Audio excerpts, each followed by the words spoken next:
We've all turned up the radio to hear Brother Jimmy Lakey, from coast to coast and shore to shore. Now raise your voice. Oh, let us all Jimmy Lakey, get out of bed. Jimmy Lakey, raise your voice. Jimmy Lakey, Lakey, hey, can't live without it with Jimmy Lakey. Jimmy Lakey. All right, straighten up. I had to fly right. Welcome to the show. Good to have you here. Hump day, halfway till Friday. Jimmy is my name.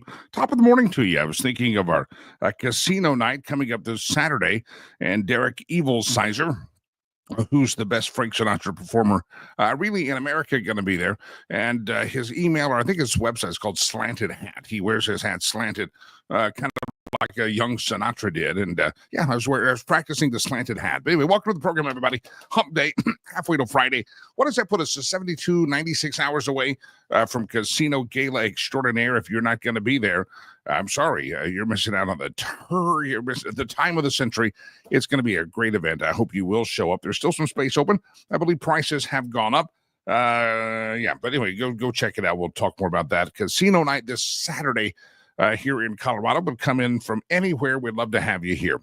All right, maybe we're watching the news. President Trump is touring the Middle East. A lot of the commentators say that normally the first trip of a presidency is not to places, a hard place, as more like the UK or Canada, or maybe you go to Mexico, but you don't go to a hard place like the Middle East.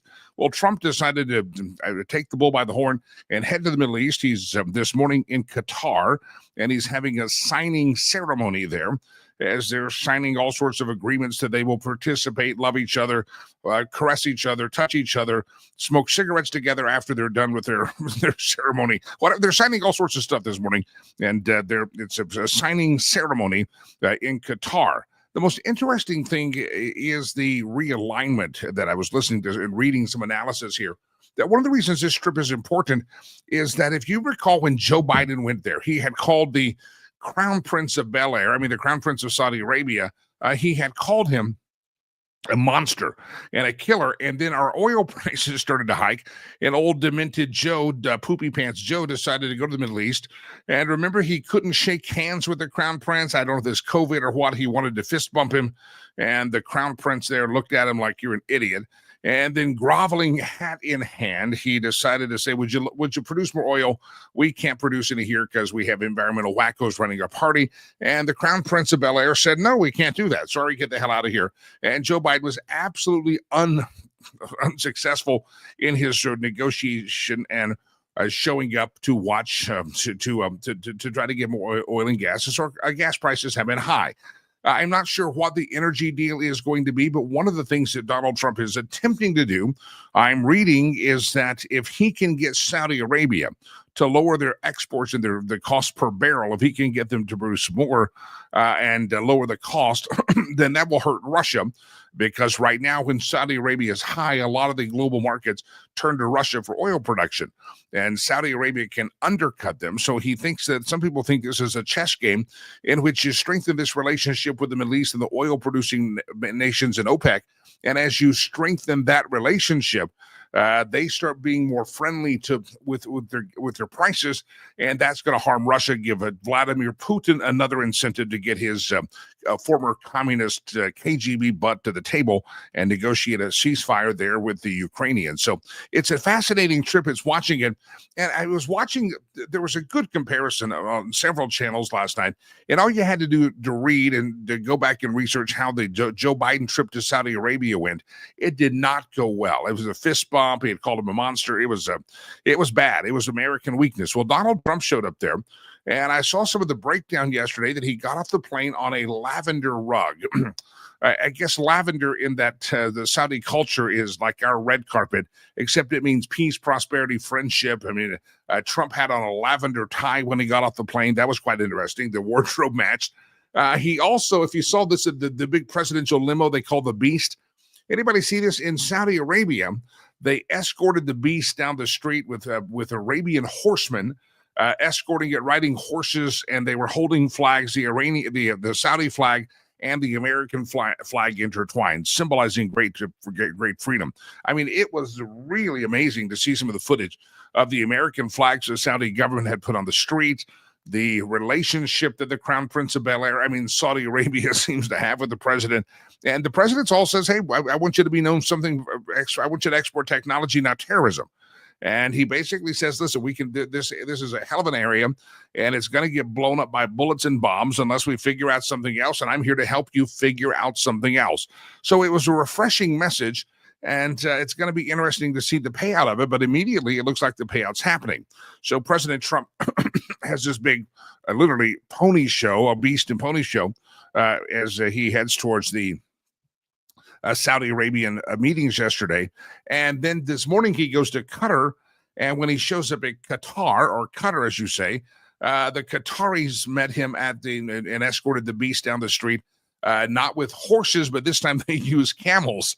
And so the photos of this are amazing, and I think quite positive. But one of the things that I hear that is an objective of this whole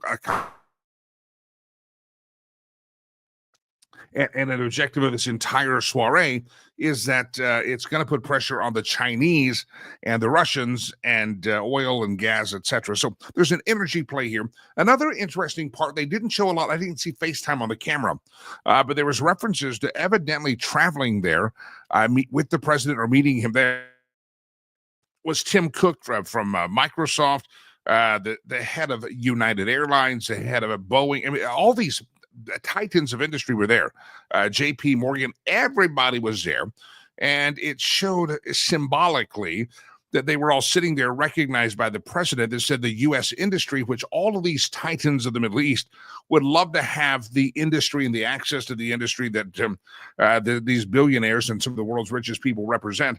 And they were all there, and they were all showing some type of unity that America's in this together. And I think they've $800 billion of investment is already expected from the Saudis. Some people say it'll get up to the trillions investing in American products and corporations. So it's going to be interesting, but it's a good trip. You have to say it's a good trip, whether you like the policy or not. For what he's trying to accomplish, I think it's a very good mission. He's looking presidential. Remember when Donald Trump ran, they said he couldn't do anything presidential. He's all full of vim, vigor, vitality, or other things that he may be full of. But it's quite interesting to see him. You got that 90-day trade deal with China that happened, and that seems to be a net swing of about 20% of the tariffs. So that's a swing in the right direction for the Americans. You have the India and Pakistan brink of nuclear war. They pulled back. And President Trump approached that and said, hey, guys, you want access to the U.S. market and you want access to produce for the U.S. market. You guys in Pakistan and India better put down your bullets and bombs and start behaving yourself, because if you don't, you may not have access to the U.S. market. He used commerce and the economy to speak to India and Pakistan. You had the Hamas hostage free all in the last couple of days. You have, again, that trade pause with China and the negotiations that happened there. You had the trip to Saudi Arabia. You have the travel to Qatar. And it is speculated that Saudi Arabia is now under immense pressure and contemplation and consideration that they will join the Abraham Accords, citing alliedship with the United States and Israel. And this is going to further isolate the republic or the nation of Iran. So hold your hats on, my friends. I think it's been a very fascinating trip. And it's just interesting to see so many big topics again. You don't have to like the orange guy. You don't have to like the Trumpster. You can be a George W. But you have to say that he's tackling a lot on these big trips. And I think that's important. You have the way the American cycle works is you've got to be able to walk and chew bubblegum at the same time. And in walking and chewing bubblegum at the same time, you're going to have to be able to fight several deals. And the president has a very small window. You've got midterms coming up probably in the next 6 to 8 months. There's going to start being a lot more campaigning, and everybody's going to be a standoff. And so he's got to get as much done as he can as president. Now, where the pressure, I think, is going to fall here soon is the House and the Senate have to start passing some stuff through there. The Senate has already said they don't want to cut much from the budget, so shame on the U.S. Senate, controlled by Republicans, I might add. And the House has been a little bit slow on things. And there is legislation there are bills there, but the House and the Senate need to get their arses in gear and start codifying a lot of this stuff, because executive orders in and of themselves are fine, but not my cup of tea, because they don't bring lasting change to America. So anyway, your thoughts on the whole Saudi Arabia, Middle East visit? I've been impressed by it. I think it's fantastic. And again, I haven't done a deep dive on all the studies or signing a lot of agreements. I'm not sure what they are. But overall, I think the image is that America is back, and the world actually sees how weak things have been under poopy pants Joe Biden the last 4 years. And Donald Trump's there, and maybe they're faking it till they make it, but they obviously have a tremendous amount of respect in receiving Donald Trump and his economic prowess, as opposed to how Joe Biden was treated when he went to Saudi Arabia.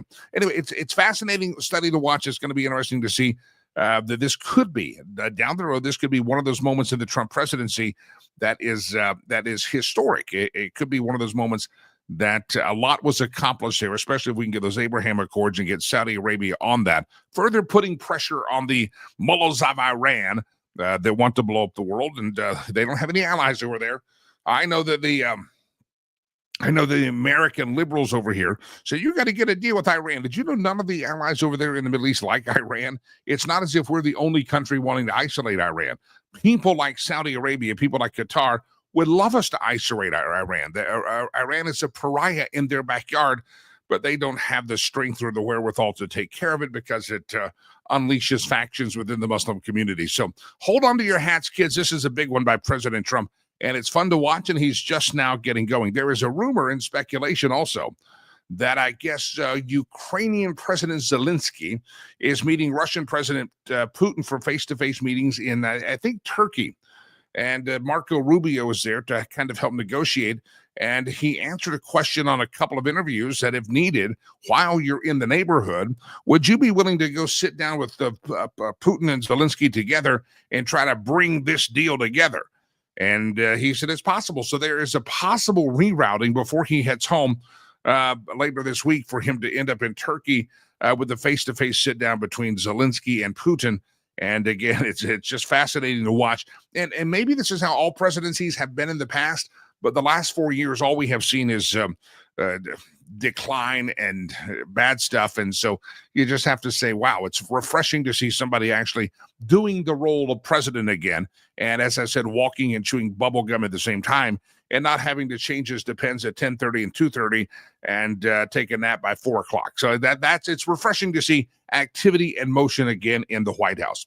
This was refreshing to me. I didn't see this until this morning as I was doing a pre-show conversation with producer Chad, that Pete Rose has been reinstated into Major League Baseball. This is something that after the death of Pete Rose a few months ago, President Trump tweeted out and said they should let Pete Rose back in. And so yesterday, the commissioner of baseball said Pete Rose and, go back in history, shoeless Joe Jackson and other deceased players from the Major League Baseball's permanently ineligible list have been removed from the ineligible list. The all-time hit king and Jackson, longtime baseball pariah stained by gambling, seen by the Major League Baseball as this game's mortal sin, are now eligible for elections to the Baseball Hall of Fame in Cooperstown, New York. The baseball commissioner, his name is Rob Manfred. Manfred ruled that the Major League Baseball's punishment of banned individuals ends upon their deaths. Obviously, a person no longer with us cannot represent a threat to the integrity of the game. They said in a letter, moreover, it is hard to conceive a penalty that has more deterrent effect than one that lasts after a lifetime with no reprieve. Therefore, I have concluded that permanent ineligibility ends upon the passing of the disciplined individual, and Mr. Rose will be removed from the permanently ineligible list. Manfred's decision ends the ban that Rose accepted from then Commissioner Giammonte in 1989, following an MLB investigation that determined the 17-time All-Star had bet on games while he was managing the Cincinnati Reds. Shoeless Joe Jackson and 7 other Chicago White Sox were banned from playing professional baseball in 1921 by the commissioner and for fixing the 1919 World Series based on current rules for players who last played more than 15 years ago. It appeared the earliest that Rose and Jackson could be reinstated was 2028 if they are enshrined would be in 2028. So maybe by 2028, the next couple of years, you will have shoeless Joe Jackson and Pete Rose in the Baseball Hall of Fame. Brings me to the question of the day. Now that Pete Rose and shoeless Joe Jackson, but we'll stick with Pete Rose for the most part, has been reinstated into Major League Baseball, no longer a lifetime ban, do you think that Pete Rose should have a spot in the Baseball Hall of Fame? Do you think, this is your question of the day, baseball fans, it's time to sound off and let us know. Do you think that now that Pete Rose has been unbanned from the MLB posthumously, do you think that he should be allowed in the Baseball Hall of Fame? The way you comment on the question of the day is, of course, on whatever platform you're watching the show on. If you're watching it on any of the numerous Facebook feeds or any of the numerous X feeds or the YouTube channel, good morning, YouTube. How are you? Rumble as well. How are you, Rumble? If you're watching on any of those platforms, there's a way to comment. And what you do is you just let us know, do you think that Pete Rose should be elected by 2028 into the Major League Baseball Hall of Fame? It seems as if that is when they're going to be able to, that's when they're probably going to get to the first time he can get on the ballot. Shoeless Joe Jackson as well. What say you? Let me know. Should Pete Rose be in the Major League Baseball Hall of Fame? If you're watching the screen attentively now, as I see the screen there in the distance, I'm telling you, a lot of folks are sounding off and saying good morning. Looks like Arkansas is represented, Missouri's represented, Colorado's represented. As you comment out there, always love to see your comments pop up on the screen on all the platforms whenever you say Heidi Ho. We screen those as long as it's appropriate. We put it up there, and which we have very few things that are inappropriate on this show. So believe me, love to hear from you. Check in as well. So here's your question of the day. Give us the answer of the day. Should Pete Rose be now that he's reinstated into Major League Baseball? Do you think it's meaningful and important that he get into the Major League Baseball Hall of Fame? Do you realize I know who Pete Rose is, but I was just in the I was still a youngster in 1989. So Pete Rose, even though he played during my childhood, I wasn't necessarily a Pete Rose follower, but I know who he is. But you realize my son and probably your children or your grandchildren, not that familiar with Pete Rose. Pete Rose is to me in baseball history the same way that to our kids in baseball history, the same way that Shoeless Joe Jackson was to us. It's a long time ago in a land far, far away, 1989. What was that? That'd be 36 years ago. So he was banned from baseball from 1989 to 36 years. And how old were you 36 years ago? If you were like me, you were much, much younger. All right, people still checking in, not just on the question of the day, which is should Pete Rose be should he be inducted into the Baseball Hall of Fame on his first ballot? Do you think it's appropriate that Pete Rose go to the Baseball Hall of Fame? Arloa just checked in. You saw that on your screen just a moment ago. She says, "Oh, Texas needs to be represented as well." So always let us know where you're listening from and watching from. We always love to hear from you. By the way, if you're listening on the podcast version of the show, let's say it's afternoon and you're listening on let's say you're listening on Spotify, maybe you're listening to iHeartRadio. You're listening to the audio portion of the show only. For all of you who listen on the podcast version only, there is a live video feed that happens every morning, 8 o'clock Mountain Time, 10 o'clock Eastern. And you can watch the video feeds live and watch the entire show live. And yes, you get to see my pretty voice and my pretty face. Hear my dulcet tones, but also see the pretty face along with it. And you can watch that on Facebook, X, or YouTube, Rumble. Just look up Jimmy Lakey, Lakey Unleashed, and you can always come back and watch the live video portion of the show. We're glad that you're listening on the audio portion, but there is a lights, camera, action segment of the show that you can watch. It happens live every morning, and then later after the show ends, it goes up into the archives and it's blasted out as audio only on the podcast. By the way, if you're not subscribing to any of our podcasts, you need to do so. Go to your favorite podcast platform, look up Jimmy Lakey Unleashed. That is this show. Jimmy Lakey Unleashed. If you've been watching this show for a while, the last couple of weeks, I've been fighting the spring allergies and travel and just worn myself pretty thin. And I think I've recovered enough. I've only had a couple of cough button episodes here. So once you get the Lakey Unleashed on your favorite podcast platform, also look for the Critical Mission. We're going to be adding some new formats to that on the Critical Mission podcast. How do you differentiate? Jimmy Lakey Unleashed is about politics and kind of the culture we have around us. And then we have Critical Mission, which is about purpose. So politics and purpose, one is inspirational, one is kind of frustrating at times, and hopefully also inspirational. So subscribe to both of them. And if you're a current subscriber on the podcast platforms to the Critical Mission podcast, get ready. There's some more stuff that's going to be out there. And I promise you, the new stuff we're about to put out there is going to really bless your heart. I promise you it shall. So don't want to miss that. All right, question of the day. Should Pete Rose be put into the Hall of Fame now that as of yesterday he has been unbanned from the Major League Baseball? Do you think it's appropriate that Pete Rose, one of the all-time greats in baseball, be put back into the Hall of Fame? Of course, he was a great on the field. His records speak for themselves. But when he was a manager of the Cincinnati Reds, he was, I guess, admitted to gambling and laying some money down on the game, and that was frowned upon, and he had a lifetime ban from the Major League Baseball. But now that he's dead, they're letting him back in, and now he's going to be eligible as soon as 2028 to be entered into the Major League Baseball Hall of Fame. Should he be allowed into the Hall of Fame? What say you, baseball fans and those who like baseball, hot dogs, apple pies, and Chevrolets, the American pastime? Let us know. Comment on all the platforms. And should Pete Rose be allowed back into the Hall of Fame? I've got a couple of stories here I want to get to. Does anybody believe these reporters like Jake Tapper that are coming out with books about how the White House lied to them about old Joe Biden? A lot of these media reporters like Jake Tapper are pretending that they have been foiled by the White House, and they're acting so shocked to learn how demented and how cognitively unable Joe Biden was. Let me ask you this. Is there anybody out there that really believes Jake Tapper didn't know? Jake Tapper is trying to make millions of dollars off a book that I think it's a quite interesting premise of the book, and someone can write the book. It's an easy book to write, but Jake Tapper is showing his intellectual dishonesty. He's showing his pathetic lack of character by writing a book about the mental decline and pretending that the media was duped by the White House and that they just didn't know. Is there anybody believes that these reporters didn't know about the mental decline of Joe Biden? All these books are writing, and now all these politicians are coming out there. I saw Chuck Schumer got interviewed on CNN, and they were trying to talk to him about Joe Biden and his part in kicking Joe Biden off the ticket. And Chuck Schumer said, we're only looking forward. We're only looking forward.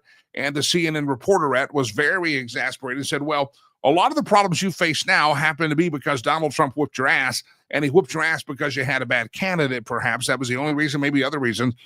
So do you see any problem with that? I'm only looking forward, says Chuck Schumer.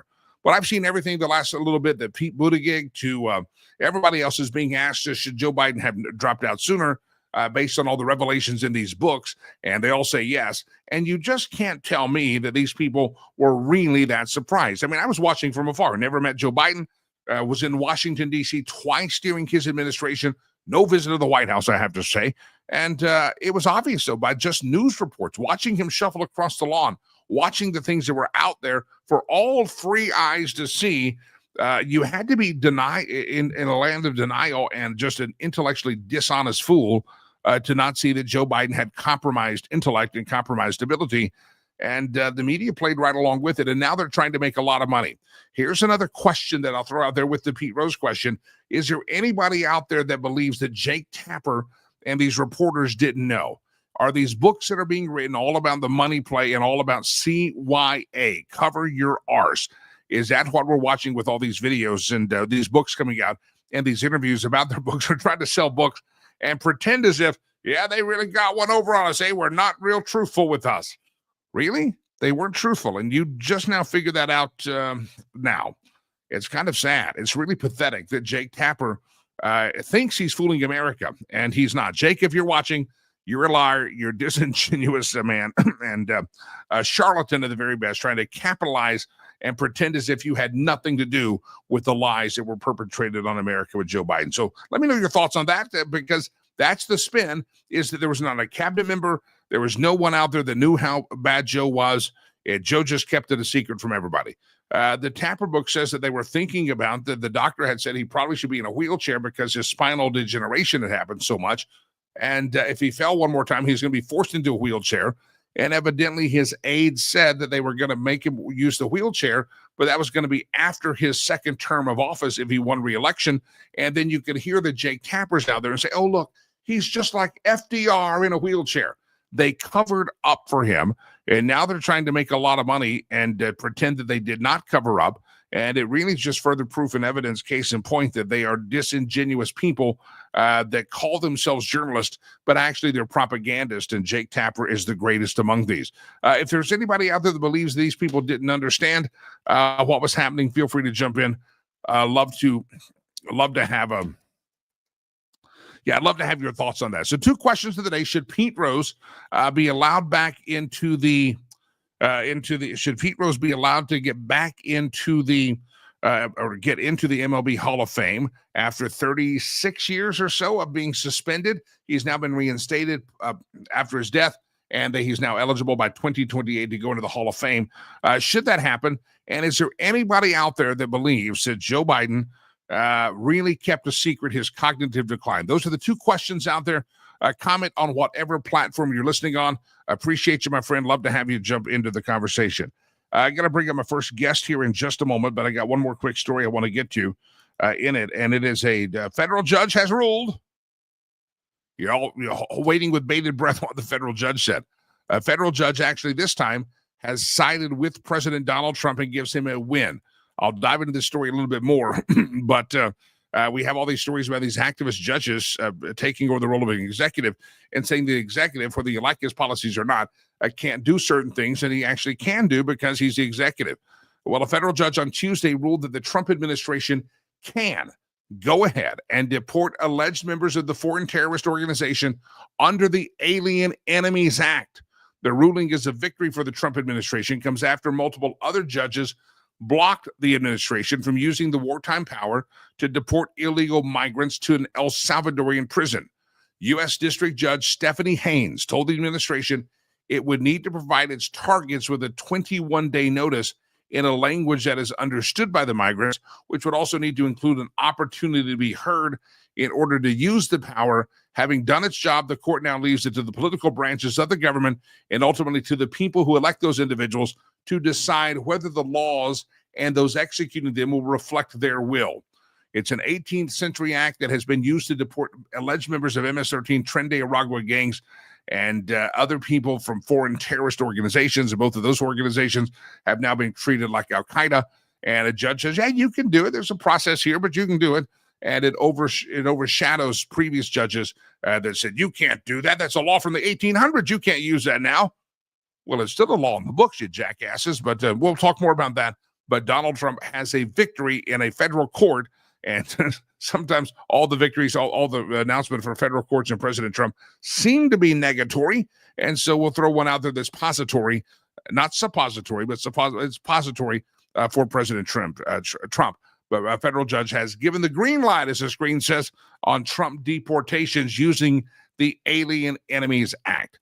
All right, two questions. We're going to go to Steve Laffey right now. But two questions.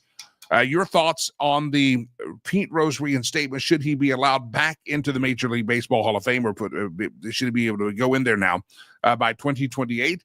Should he get voted on? And the Jake Tapper and other books that are coming out about Joe Biden, do you really believe any of those people did not know? All right, into the program, I welcome Steve Laffey. He joins us every week at this time. SteveLaffey.com, author, filmmaker, former political candidate for president, and glad to have you, Steve. Brother, how are you?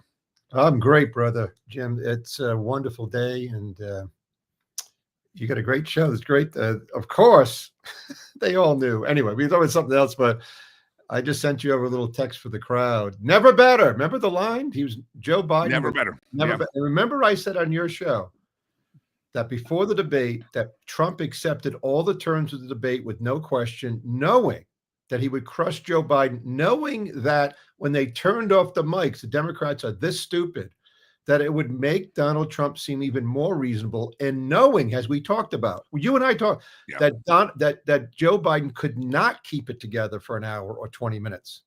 And his famous quote that no one will talk about is that everybody's being raped here and there by uncles and brothers and whatever, right? I mean, he just went off on that, remember? Yeah. That was when who's the guy on CNN? I forget his name. He's a black man, and he went to, he was like, it was over. He knew it was over then. And I think one of the interesting things about that time in history, it hasn't been told yet. They're finally being honest about he was demented and he was gone, and they were covering it up. But they said he was never better, but he wasn't. I think what's going to be interesting, remember that debate was the earliest ever, like in modern presidential history. Yeah. Someone had to agree to that. And I'm wondering, just kind of up on the grassy knoll of conspiracy theory, if someone that wanted Joe Biden out said, we got to agree to a debate early so that if he's going to crash, we still have time to recover. Because if that debate would have happened, let's say in September or October, why did they agree to something so early? You wouldn't do that as the incumbent, but he did. And I wonder if that was a setup by somebody on his team. I'm sure it was Obama behind the scenes, because he wanted a real primary. Obama, to his credit, knew that Biden would get pasted. And he didn't want Kamala Harris, but they didn't go to the second step, which was the open primary immediately after the debate. Get all your grievances out, yell and scream, and then pick somebody like the governor of Kentucky or the governor of Pennsylvania, who was not included on the team. And then they could have won. Yep. But they refused. They are controlled. At least Republicans still seemingly want to win. This tax thing they're doing is not going to help them. But at least Democrats just simply wanted to placate these special interest groups that have taken over the party and throw out the union vote, which mostly went for Donald Trump. Yeah, it's going to be that story's yet to be told. The story of cognitive decline and the story of we think he needs to be in a wheelchair, but can we hold up till November? All that stuff. That now is being told, and I think you're going to find out who the power that be that said, let's do this debate back in like June or so that, when he falls, we'll have time to recover, and that's what they did. And the opposite is happening to the senator from Pennsylvania, who, when he was in cognitive decline, the big tall man, Fetterman. I was going to say Fetterman. I was going to say fentanyl, but Fetterman. Because we can talk about that. But when he was really in decline, and we talked about this, and he couldn't function, and they all covered for him. But when he gets out to function semi-normally, and he supports Israel, right? Yep. And he will vote for Pam Bondi, and he will see all the people up, instead of criticizing him, I'm never going to talk to the potential appointees of the president of the United States in another party. Now his former chief of staff says there's something really wrong with the guy.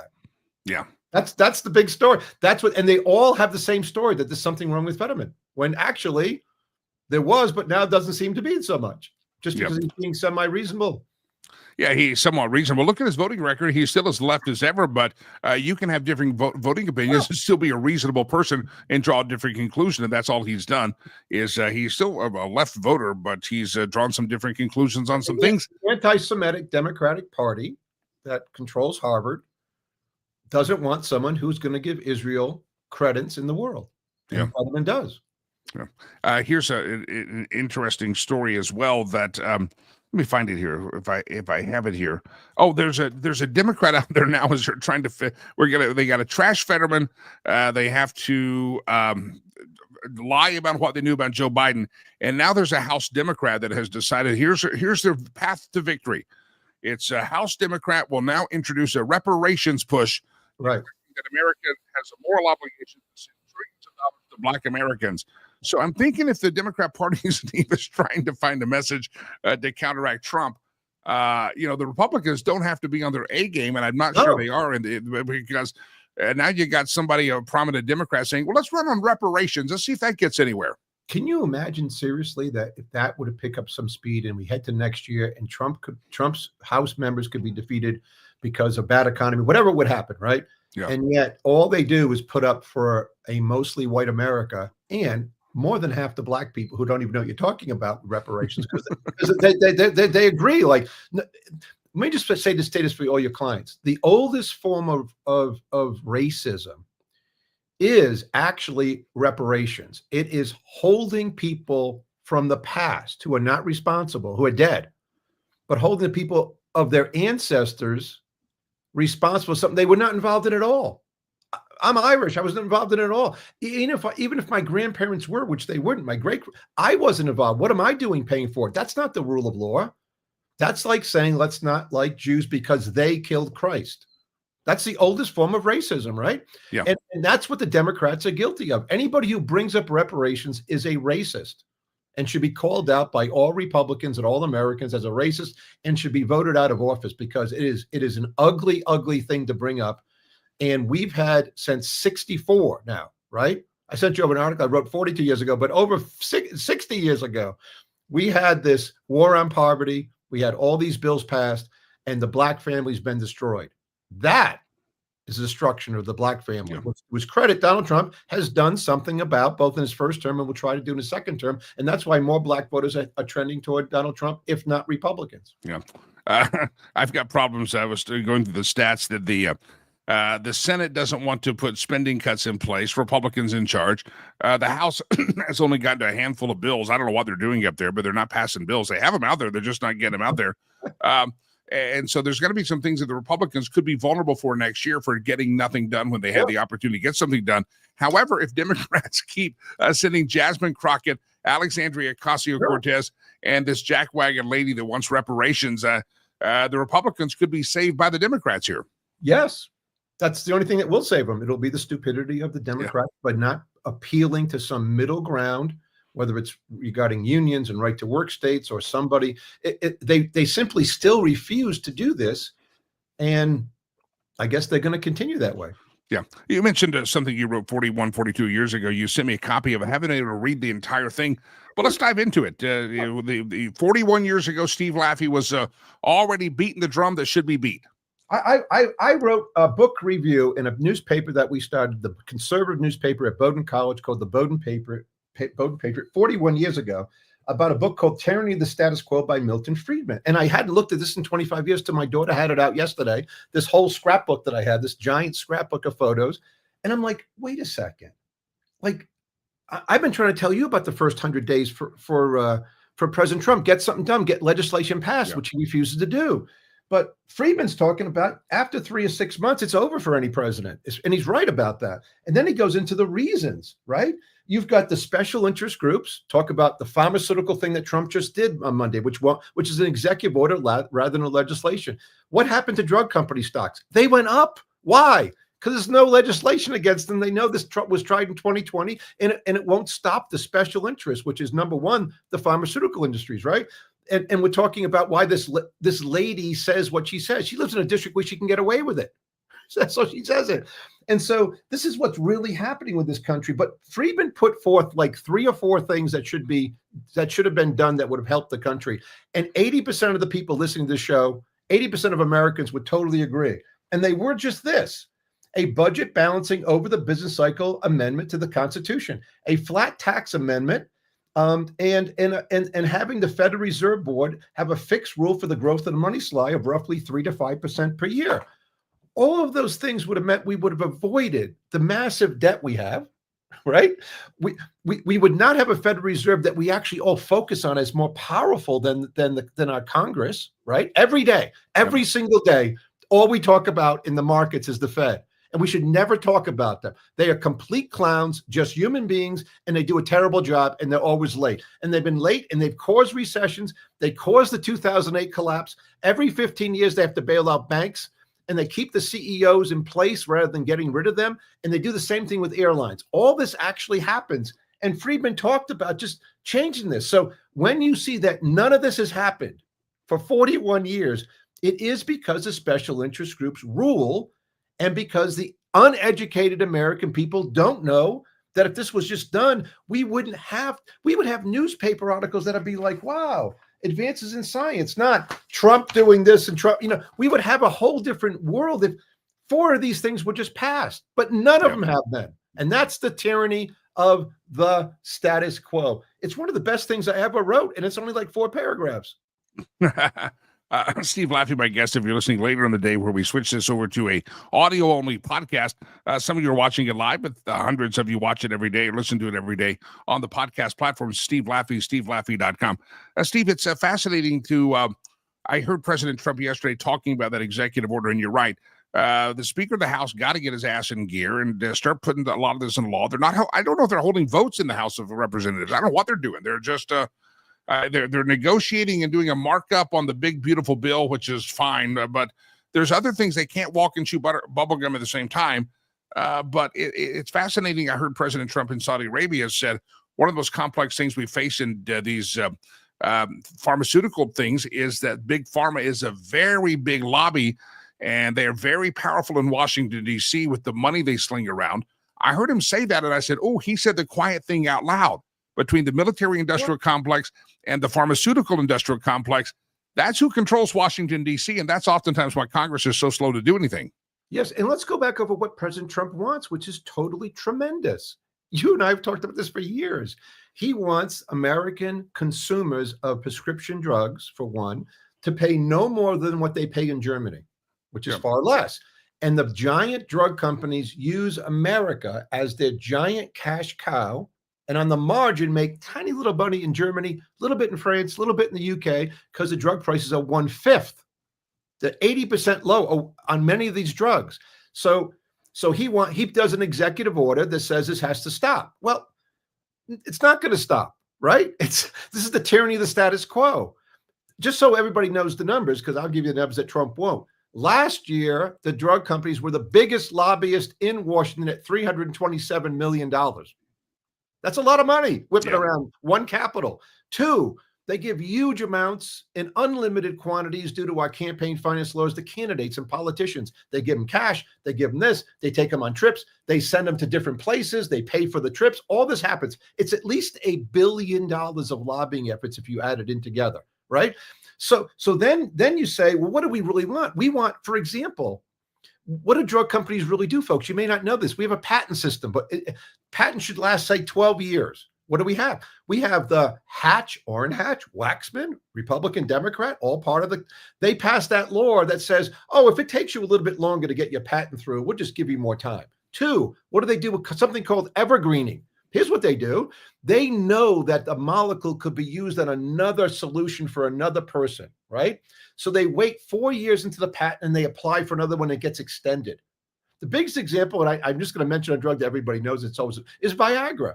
Viagra should have come off patent and been generic 15 years before it was. But because they found it was used in, I don't even know what, right? It could be used on kids for this. It could be used on, this happens with all of our drugs. These things go on for 25 years, right? They fight and they go to court all the time. We need the president of the United States to go to Congress and pass a law that says, one, you can get your drugs anywhere you want, Joe. You get them in Canada and there's no tariff on that one, right? If they're cheaper, you can't have them shipped in from Germany. We will change these patent laws. We will not have evergreening of you adding on to the patent. You get one shot, folks. Charge whatever you want for 12 years from the day you apply to it to the day 12 years go by, and you're done. It goes over to Teva for generic making, and you can't fight it in court. These are the types of things, if we had, we would lower the prescription drug prices of our country. We all understand that if you come up with a great invention, right?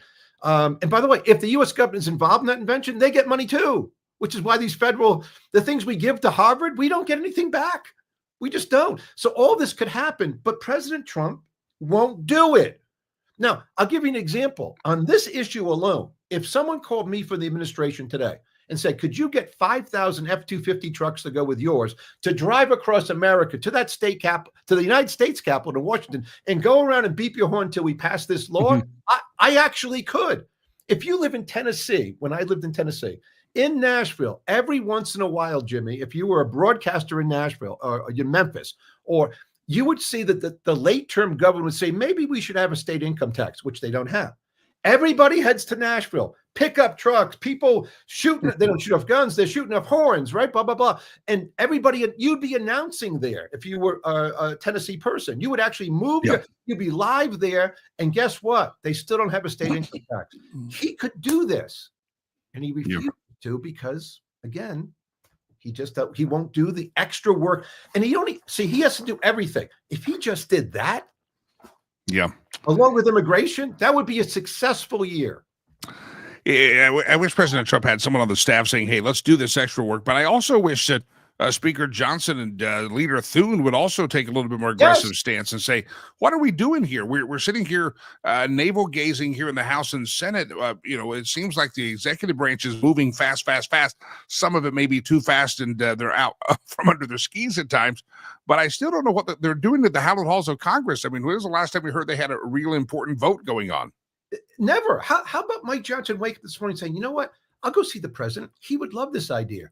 He liked Herman Cain. Herman Cain died at one of his rallies. Let's forget all this. Let's go with the 999 plan. Let's have let's go with the flat tax. Let's really do something, Mr. President. Do this thing with drugs, Mr. President. I love your executive order. We're going for legislation. We're getting this. They refuse in the Congress. They're lazier than anybody. They're the laziest people. To his credit, Donald Trump is up early. He stays up late. He'll travel to different countries. He sort of meets with anybody. He says things back and forth, which I disagree with, but at least he's going. Mike Johnson is nothing. He's a nothing burger. Let me go through this list here, and my other guest has not showed up, so we get bonus time with Steve.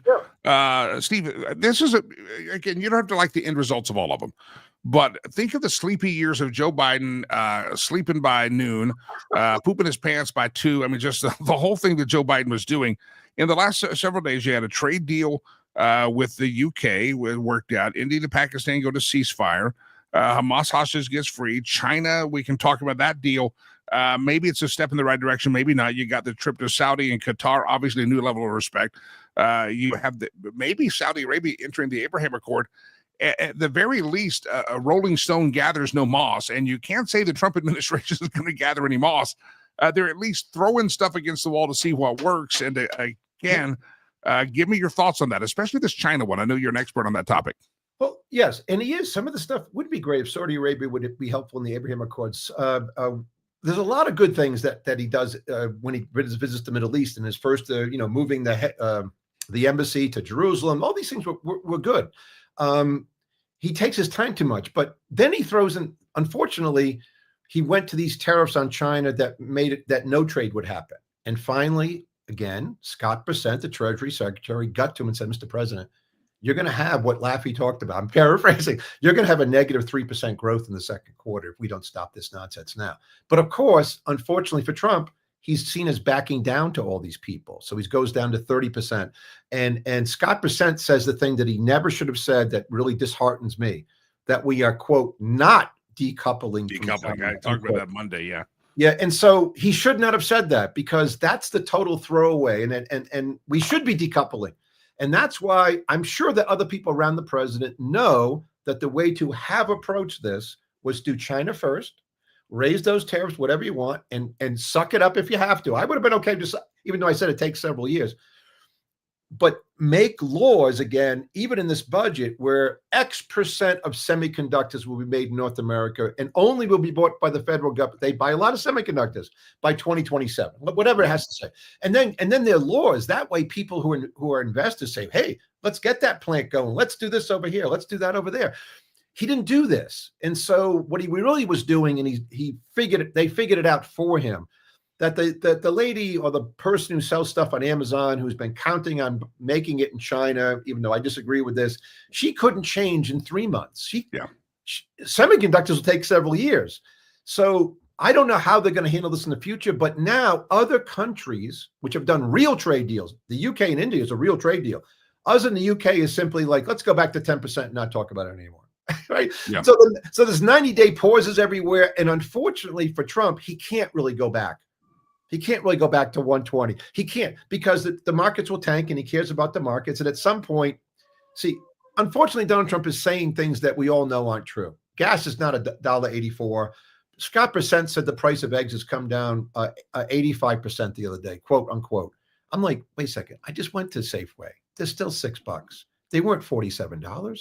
What? They were. Why is it? But why are they saying things that are demonstrably not true? Because what happens to people who hear things, people who are really conservative, who love Trump, let's say, or really Republicans who are going to give him another chance, they're not hearing that. But the person in the middle doesn't care. It's like, wait a second, that's not true. I just paid $2.94 at, Jug and whatever. Yeah. Right? Yeah. The loaf and Jug. Yeah. Yeah. Whatever. So they know these things aren't true. So someone should get to the president and say, you're doing some good things. Stop saying things and don't let your administration say things that are demonstrably false. Yep. Because it hurts him. I mean, I'm trying to help him, right? And yeah. I would definitely be the guy to lead the charge, because you would have more people at the nation's capital. You'd have more people on a percentage basis than Andrew Jackson had swinging from chandeliers when he was inaugurated, right? Whenever he went down and ate all the cheese and destroyed the White House. You'd have more people at the Capitol if we were going to take on the drug companies as a nation as a whole. Yeah. Steve Laffey, great to see you, my friend. SteveLaffey.com, Laffey, SteveLaffey.com. Love you, my friend. Talk to you very soon. Hey, very quickly, don't want you to forget that this coming Saturday is our charity event. We have two big charity events a year for my charity Rivers Promise, which you see on the screen behind me. And it's a casino gala. It's in Colorado. We hope you're making it in. And we look forward to seeing you there. It's the Omni Interlaken Hotel and Resort. It's a casino gala. It's presented by Budget Home Supply, our title sponsor. Great people here in Colorado. But again, if you haven't made your ticket, the ticket prices, I believe, have gone up. But don't worry about the ticket price going up. It just all goes to charity. It's going to be a great event. Probably the best Sinatra performer you've ever seen in your life will be there performing for a few hours. And you got casino games, all for fun. There's no gambling. It's all for fun. Your registration gets you just some certificates, and you go around it. And the dealers are all instructional. So if you never played craps, don't worry. They're going to teach you how to do that. And there's also a poker tournament element of it. There again, no money on the table. It's all just for raising funds for charity. This is all educational and fun. You have to throw that in there to not violate any laws. But this is all of just a fun time. And we hope you'll be there. Tickets are still available. RiversPromise.org. It's this Saturday. RiversPromise.org. Going to be great weather. RiversPromise.org. And yeah, I think there's still a couple of rooms they've opened up in the room block, because some people are going to stay the weekend there at the Omni Hotel in Broomfield, where it's right between Boulder and Denver. So it's a beautiful facility. Going to be a great springtime night. And we hope you'll be there this Saturday. RiversPromise.org. All right. Very quickly, I want to say good morning to all of you, and a lot of topics out there. Some questions of the day out there. Excuse me, I got to hit the cough button. I hit the cough button, but I don't have a cough camera, so you have to see it. If you're listening to the audio version, podcasting, you're okay. But if you're watching the video, you get to watch that. That's exciting, isn't it? But at least you don't have to hear it. Don't forget, we got a couple of questions of the day. Should Pete Rose be elected now into the Hall of Fame, that he's been reinstated into Major League Baseball and after his passing? Shoeless Joe Jackson also. Should Pete Rose be put into the Hall of Fame? He'd be eligible as soon as 2028.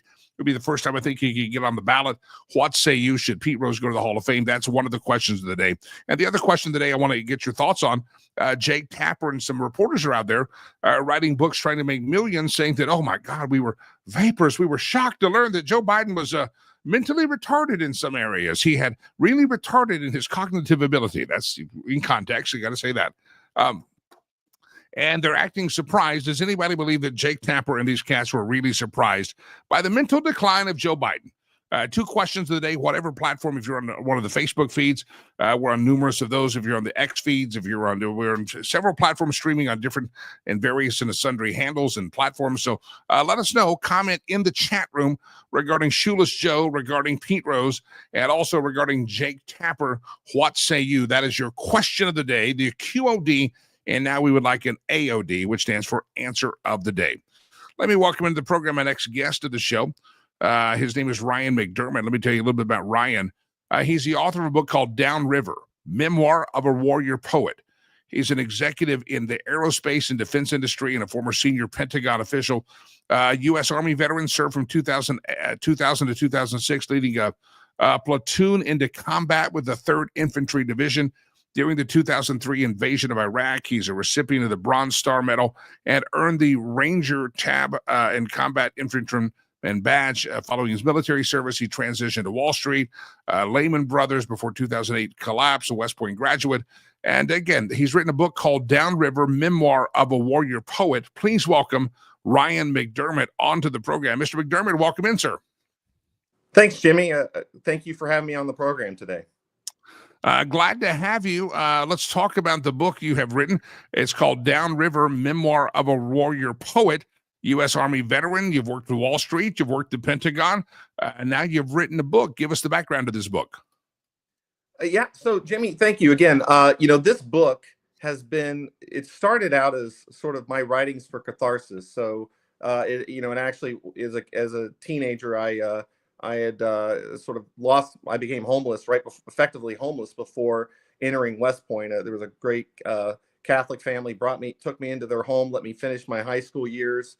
And, I started my writing sort of at West Point, sort of having dealt with all that. And I continued my writing throughout the years. After my 2003 deployment to Iraq, I got back. We had been through a lot of intense combat. A lot of it's forgotten, but my unit was one of the first to cross the border. We were we fought in several major battles, including one at a big battle, which the book features, for the bridge over the Euphrates River. This was a bridge that we had to cross in order to get to Baghdad, and so my unit played a key role in securing that bridge. We also secured the airport tarmac. So when I got back, I started writing and processing it all, and I didn't realize it at that time, but I had, years later, I realized I had post-traumatic stress disorder. And so I went to business school, went to work in Lehman Brothers, and in the aftermath, frankly speaking, there was a professional collapse, but there was also a personal collapse. My wife and I separated. We had 3 children. And so I spent literally time just writing for catharsis. And the process of writing was a way for me to kind of heal through all that, through it. And, it's a spiritual journey. I have to sort of emphasize there's definitely a spiritual element to the whole book.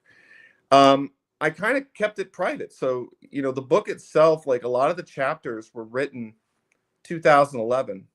Complete. And I decided I just kept working on it over 10, 15 years. And the thing, so that was why I wrote it, but why I'm publishing it is I've seen, I've obviously got my life back together. And, my family's doing well. My son's about to graduate. My oldest son's about to graduate West Point. My other son is a sophomore at University of Central Florida, and my wife and I reconciled during COVID. So I decided to publish because I see too many veterans commit suicide, and there was a point where, there's a person I knew who was a classmate who I realized was going through some of the stuff I had gone through years ago, and took their own life. And I wanted to put my story out there as a way of showing, one, I hope veterans know that they're not alone. And also part of this book, I went through a whole, I sort of opened up to the process that I went and sought help. And I think that's a very important narrative as we approach June, which is PTSD Awareness Month. I want to, sort of emphasize that seeking help doesn't preclude future success. In fact, it's a very important path towards it. I'm probably missing a lot, but there's a lot of process. I wanted to honor the fallen soldiers who served and sacrificed. I wanted to honor the families of those individuals. Yep. Sure. The name of the book is called Downriver, Memoir of a Warrior Poet. It's written by Ryan McDermott, who's my guest here. If you're watching right now live, you see Ryan on the screen. If you're not watching, maybe you're listening later in the day as this show transitions over to audio only on the podcast platforms. That's, again, the voice of Ryan McDermott, the name of the book, Downriver, Memoir of a Warrior Poet. Ryan, we all face trauma. Everybody's going to face some trauma. Some people are going to face different levels of trauma. If you fought in war, you've been in battlegrounds, you're going to have seen things that humans probably should not have to behold, but they behold them because of their love of country and love of the cause. And it's overcoming that trauma. And that's kind of what I'm gathering you put in the book, or you define is how we confront the trauma that we face. Talk about confronting the trauma. I mean, there's some people that are going to turn to violence. Some people are going to turn to drugs. Some people are going to turn to alcohol. Some people turn to suicide. It's the confrontation that defines who we become. How is it that you decided to confront your trauma in a way that would lead to greener pastures? And what was it that brought that the correct choice of confrontation about? Well, I think it's first recognizing, having been an infantry officer, gone through Ranger School and all that, is recognizing that there's a point of breaking and that it's okay to break. It's okay to be human, and realizing, hey, there's something there. There was a classmate of mine who helped me through the VA process, who I am greatly indebted to. So I think, part of it is I think just acknowledging, hey, that all experience has had an impact on me, and I need to deal with it. And I think reaching out and, getting counseling, getting, therapy, is an important thing. Something you pointed out, I think, is a very important point, is there's other alternatives. Is, I don't drink. For me, I try to maintain a very healthy diet and exercise and just keeping a good routine. Those are all important things. And also being, open to folks and having a community of people around me that are supportive has been invaluable. But again, the writing process was really helpful, because it sort of, as it becomes a story, it's like I've kind of, you're able to deal with it.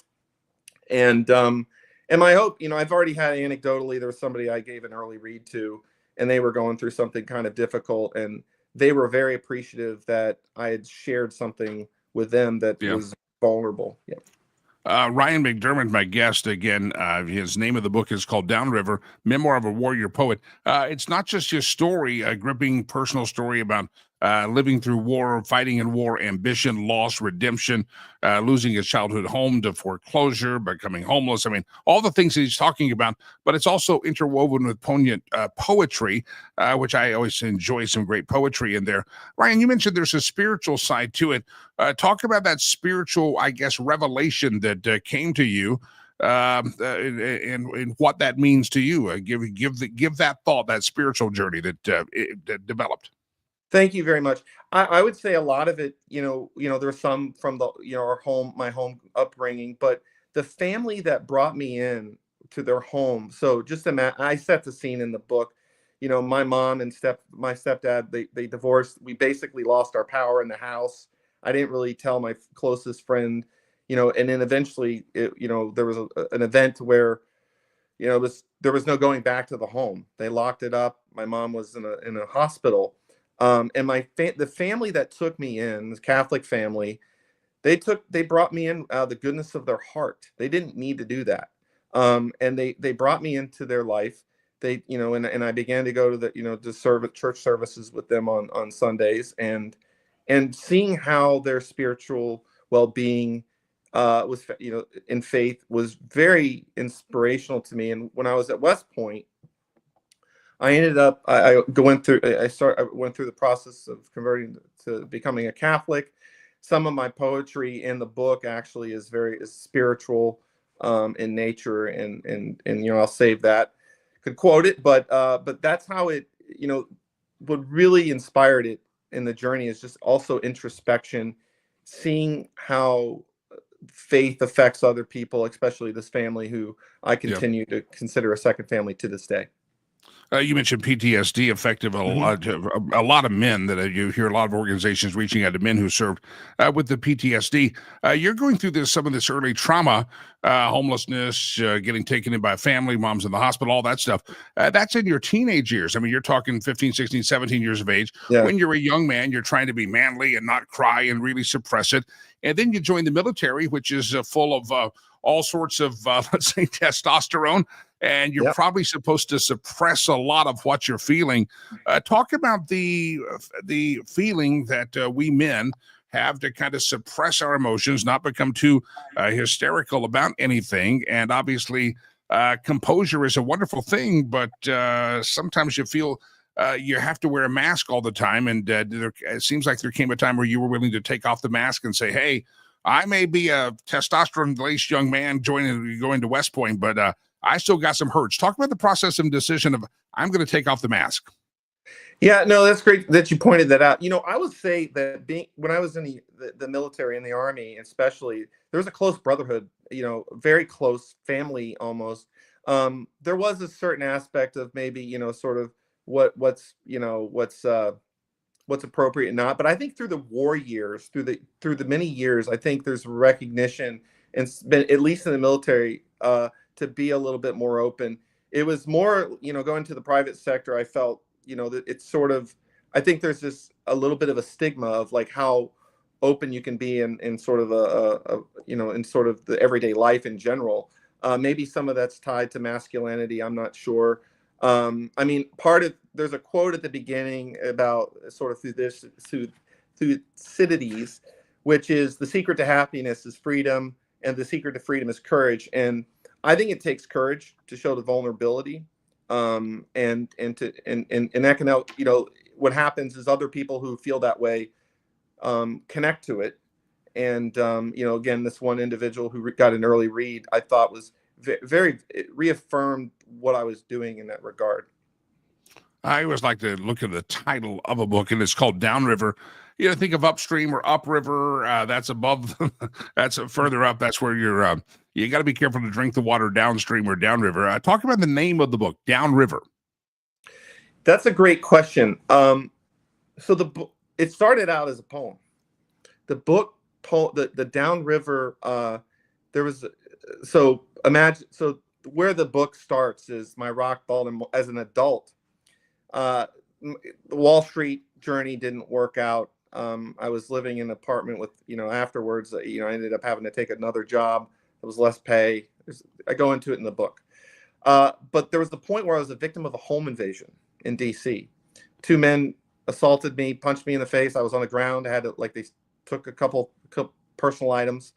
And when I got back, that was like to the apartment after getting stitched up. I had to get stitched up. And I ended up writing, a poem for my estranged wife at the time. And the poem is about downriver. And the idea is that we had been on a journey together on one side of a river. And at some point, I kind of retell that in a poem. This was meant for her. This was not meant for like, I didn't write that as like as a sort of like I wanted it to be a part of the book, but it was what it really is about this journey along, the memories, the sort of river reflecting life in a way. And so that journey of like retrospective and is maybe it's upriver, upstream. I don't know. That's a great point. But getting to so it started out as a poem, and I don't want to spoil it. It sort of comes in at the end, but it's about reflecting, working through the past trauma. And then the really important part of it is that it's about paving a better path for the future and reconciling. So that was why I wrote it, is I wanted to try to reconcile some relationship with my estranged wife at the time for the betterment of our children. So it all worked out. Your kids are doing well. You're back with your wife. What was I guess, the catalyst that you would say brought about that reconciliation? Was it a change of that you found? What was that change? Was it something that your wife, or estranged wife, became more understanding? What do you think was it that brought that reconciliation? Because a lot of people would like to know the magic secret sauce on that one. I don't know. I don't know. It's a constant journey, or it's a constant thing. I mean, I leave a little bit of room open for, I don't want to say there's a happily ever after necessarily, because life is messy. But what led to, there's practical one, we became good co-parents together. Even though we were still, we weren't together. And we had to, for the sake of our children. I thought it was about putting our children first. And the event that's sort of initiated it all was COVID. So I was visiting my children during COVID, during spring break, and all of a sudden lockdown. And my wife is a registered nurse. So she was doing, caring for patients that were sick. And we basically were like, the only way we can do this is I've got to, I have to be here and help, to really just do the best for the family and their children. And over time, it wasn't immediate, but over time, we were able to really build a deep respect for, Sure, because it's about respect. And so that, and over time, it's, it's an investment in our really our family and our children has really been the glue. The voice of Ryan McDermott, again, the name of the book, Down River, a memoir of a warrior poet. It's not just his story of a journey through war, ambition, loss, redemption, and all of the things that he went through his life as a young man and an adult man, but it's also about the redemption that he's found, and it's a spiritual journey, and there's also some poignant poetry in there. So pick up a copy of it. It's a story of resilience and self-discovery. It's called Down River, Memoir of a Warrior Poet. Ryan, I appreciate the conversation. If folks want a copy of the book, where do they go, sir? They can go to Amazon, just look for Down River, search for Down River, Memoir of a Warrior Poet. It's also available on Barnes & Noble.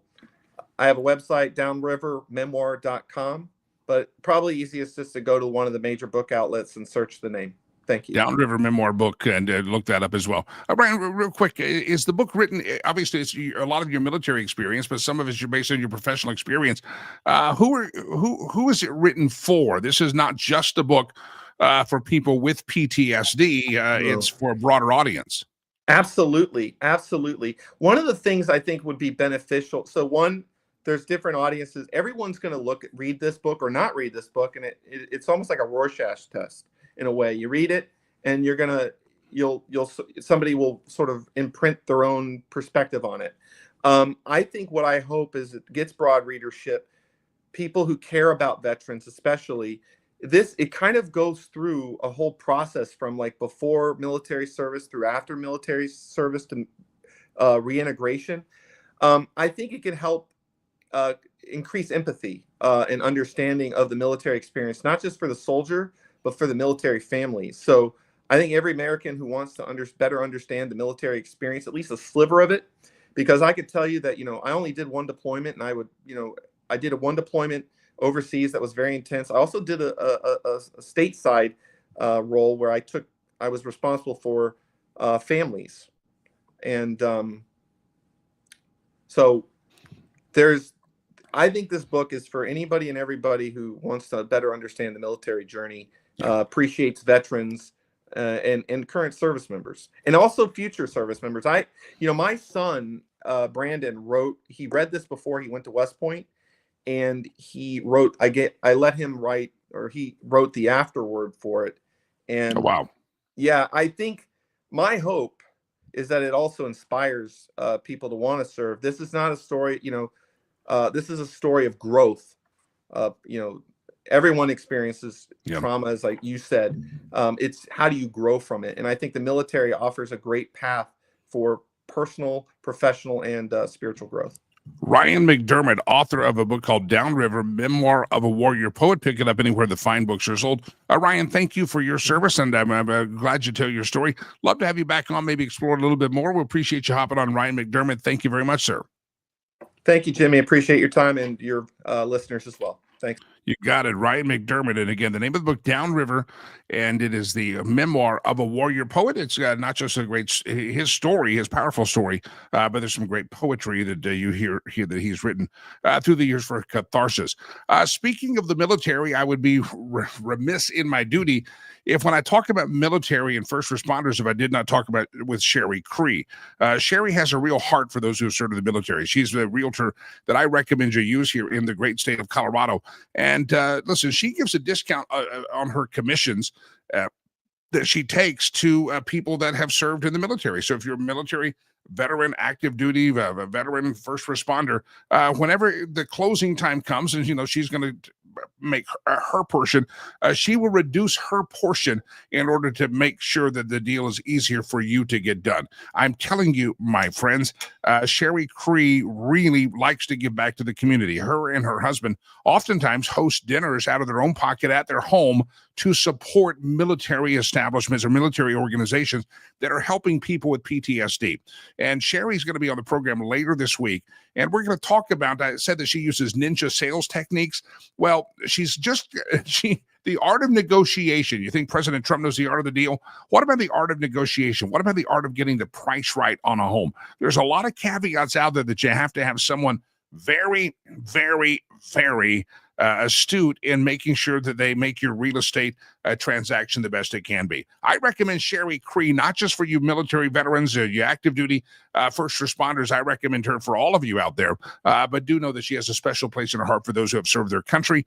And if Ryan McDermott wanted to move to Colorado or had a house in Colorado, she can help him. Listen, Sherry Cree, homeswithsherry.com. If you've just been contemplating, considering, pontificating, and proliferating over whether or not it's time to buy a house or sell a house, homeswithsherry.com. Have a conversation. Her goal is to build some trust with you, and that you end up becoming she becomes your realtor for life. That's what she wants to happen. Homeswithsherry.com. Homeswithsherry.com. Again, whether you're in Windsor, whether you're in Wellington, Fort Collins, Fort Lupton, if you're in Parker, if you're in Aurora, if you're in Broomfield, if you're in Boulder, if you're in Denver, that I-25 corridor in the front range of what we call Colorado, Sherry Cree's ready to help you. And she can't help you to call. Again, she's not going to twist your arm. She's going to meet with you, have a conversation with you remotely or in person, whatever works best. And then you guys can kind of talk about your dreams, reality. And she knows that real estate can help you build generational wealth, but make sure it's the right partnership. And she wants to do the same thing. Homeswithsherry.com. Homeswithsherry.com. And stay tuned. I think Friday she's on the program. We're going to talk about the art of the deal in real estate, the art of negotiation, and the art of pricing with Sherry Cree. Homeswithsherry.com. Check out the website. Be sure to tell her that it's me, Jaime Lagos, that told you to be in touch. All right, let's prepare our hearts for meme roulette if we can. That's where we steal memes from around the globe. A couple of comments coming in. Some of you, I know there's a response to Steve Laffey. Dave Andrews says eggs are $3.47, $2.89 on gas. Well, my gas yesterday was well above that $3.50 or so. I think the eggs we bought last week were around $4.75. So eggs are still a little higher. Now, they're not as bad as what they were a couple of months ago. The numbers do show the consumer price index we did have come down in pricing, and overall we have the lowest inflation rate we had since 2021. So I think there's a point to be made that we haven't fully recovered. The trends are in the right direction. But anyway, I know what some of you are responding to because some of you are putting up your eggs and gas prices out there. Rich says this, eggs are $3.94 in Missouri. Gas is $2.76 a gallon. Well, it's much higher than that in Colorado. That shouldn't surprise you. I also see producer Chad that Jeff has made a comment Jeff says, sorry, I won't make it to the casino night due to a work conflict. Tell your boss to call me. You tell your boss to call Brother Lakey, and I'll set it straight for him. I'll have to make a remote donation to Rivers Promise instead. We'll miss seeing all of your smiling faces. There's going to be a big event. It's Saturday, and I understand conflicts happen. Jeff, we're going to miss you. We're going to miss all of you. Anybody who's not there will miss you. But I'm asking you a favor. Yesterday, I sent out an email to all of you on our email list. If you're not there, you can go to riverspromise.com, riverspromise.org. Scroll down. You'll see a place to subscribe to the newsletter. Yesterday marked 18 years. I don't know if you stuck with any project for 18 years. Yesterday marked 18 years since I first boarded a flight and headed to Rwanda, leading a missions trip. Not understanding, not realizing that missions trip was more than a missions trip. It was a trip where the good Lord was going to confront me with my mission and say, hey, look at these kids. You can help them. And spent the next 18 years, including now, helping these kids. But yesterday marked the 18th anniversary of my first boarding of a flight to go to Rwanda. 18 years. I asked yesterday in the email. I said, listen, to celebrate 18 years of work and working for God's children, I didn't anticipate this wasn't a career path I chose. It kind of chose me. I was just a chaperone on a mission trip, and suddenly Rwanda has become my second home, if you will. I encouraged people yesterday to give $18 for 18 years. Give $180 for 18 years. Give $1,800 just to commemorate that we've been doing this for 18 years. And Johnny come lately. We've done a lot of work in 18 years. Still got a lot more to do. I can't wait to see what it looks like in the next 18 years. So that was a plea I put out yesterday. Here's something for people like Jeff and anybody who can't make it to our casino gala. Think of that 18 years and put that in perspective, and you do some own calculus in your head, and then know that our goal is the rest of this month, between last week and through the end of the month, through the casino gala, to raise about $50,000 for operational expenses. Operational expenses mean we're feeding kids. Operational expenses mean we're paying for their school fees. Operational expenses mean when the kids' shoes wear out. Once a year, we buy everybody new shoes, but if the kids' shoes are worn out, then doggone it, we buy them new shoes. If the family is starving and the kids are eating well, but the family needs some help, we give what we call basic life amenities every month. We evaluate. Listen, that's our operational expenses, and we're trying to raise, hopefully between now and Saturday and a little bit after that, about $50,000, and that's going to help with our operational expenses for the remainder of the year, because we got a building program we need to get onto for capital expense. So I need OpEx to get kind of tucked away. So anyway, the point is, I want you to think that 18 years, we've been doing this 18 years, not a fly-by-night organization. We've been doing this a long time, and we've literally saved hundreds and hundreds of lives, touched thousands and thousands of children, and helping them in Rwanda. And many of you have been a part of that. Think that 18 years. And then would you think that $30 right now could feed a child for 1 month for 2 meals a day? 2 meals a day, breakfast and late lunch. They get it 2 meals a day, very nutritious meals. These aren't skimpy. And I'm telling you, that's $30. If you put $65 on that, that's the $30 for the meal, and the rest of that, the other $35, is really about sending them to school, providing health insurance for a month.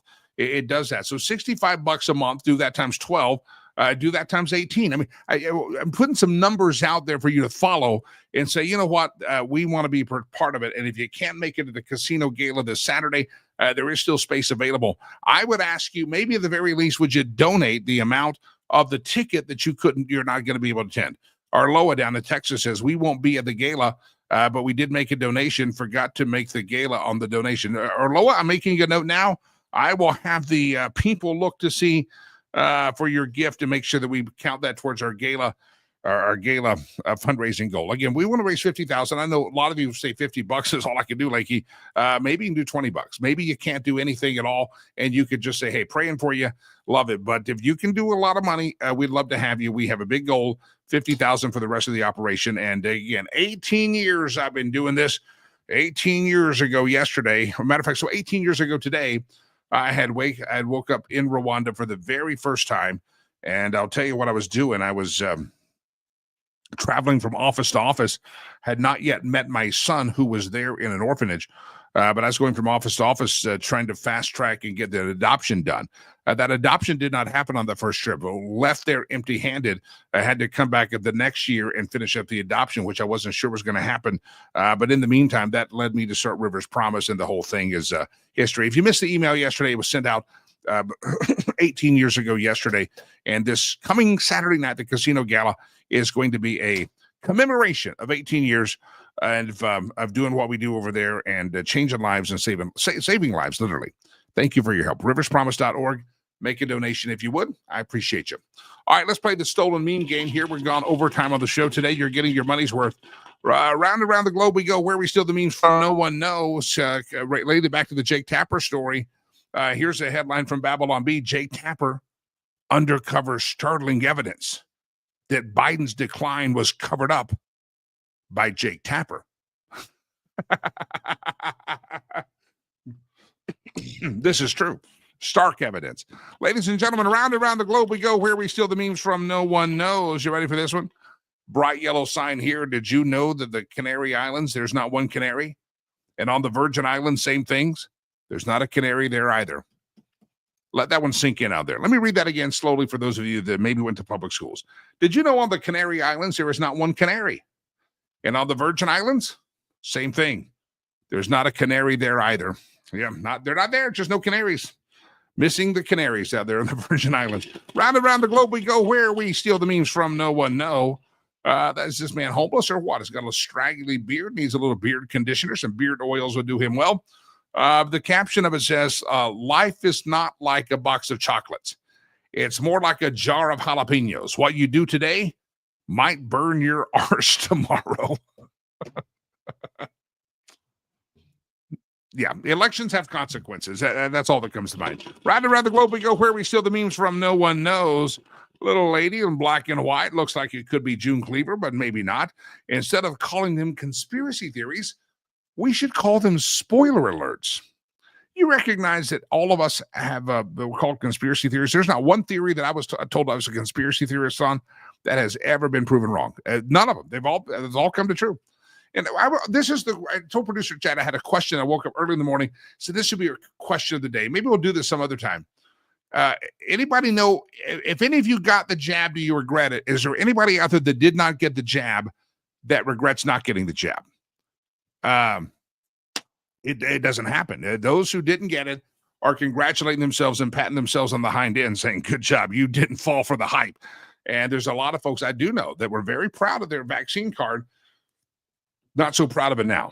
Anyway, I'm the Sultan of small talk. I just see that on the screen. The Sultan of small talk. All right, let's see if we got any more memes before we wrap up the show.